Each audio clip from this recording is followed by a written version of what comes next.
డ్రగ్స్‌కి సంబంధించి ఒక చోటా కార్యకర్త వైఎస్ఆర్ కాంగ్రెస్ పార్టీ వ్యక్తి పట్టుబడ్డ, దాన్ని ఎలా హైలైట్ చేయాలి అన్నది కూటమికి తెలుసు.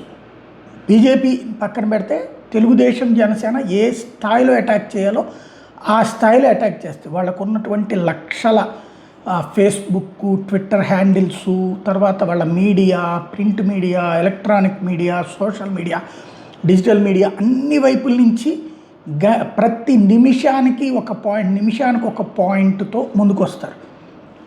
అదే ఏది ఇప్పుడు అంబటి రాంబాబు, అవంతి శ్రీనివాసు, గోరంట్ల మాధవ్ ఇట్లాంటివన్నీ అలాగే హైలైట్ చేశారు. బట్ ఇప్పుడు ఒక సాక్షిలో రాసుకోవడం, ఒక అరడజన్ వైఎస్ఆర్ కాంగ్రెస్ పార్టీ ప్రెస్ కాన్ఫరెన్స్, కొంతమంది సొంతగా డెసిషన్స్ తీసుకునేటటువంటి వైసీపీ అనుకూల సోషల్ మీడియా వాళ్ళు తప్పించి హడావిడి ఏమీ లేదు పాపం.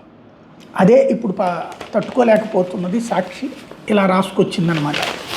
మైకంలో ముంచారు, 100 రోజుల్లో గంజాయి డ్రగ్స్ అరికడతామని ఎన్నికల్లో చంద్రబాబు బృందం పగడబలారు, కూటమి ప్రభుత్వంలో దేశ డ్రగ్స్ రాజధానిగా మారిన ఏపీ డ్రగ్స్ వద్దు బ్రో అంటూ లోకేష్ చిలక పలుకులు. కానీ డ్రగ్స్ బ్యాచ్ అంతా ఎల్లో గ్యాంగే, మాదక ద్రవ్యాల బానిసలను అరెస్ట్ చేయాలన్న పవన్ కళ్యాణ్, టీడీపీ ఎంపీ పుట్టా డ్రగ్స్ భాగోతంపై మాత్రం మౌనం, గంజాయి డ్రగ్స్ మాఫియా డాన్లు కూటమి నేతలే, డ్రగ్స్ మాఫియాకు కూటమి ప్రభుత్వం రాచిబాట, రాష్ట్రంలో ఏటా వేల కోట్ల దందా, ఊరువాడ నకిలీ మద్యం ప్రవాహం, కుటీర పరిశ్రమ తరహాలో తయారీ అన్నట్టు ఇవన్నీ కూడా ఇప్పుడు అక్కడ పట్టుబడ్డాడు ఆయన.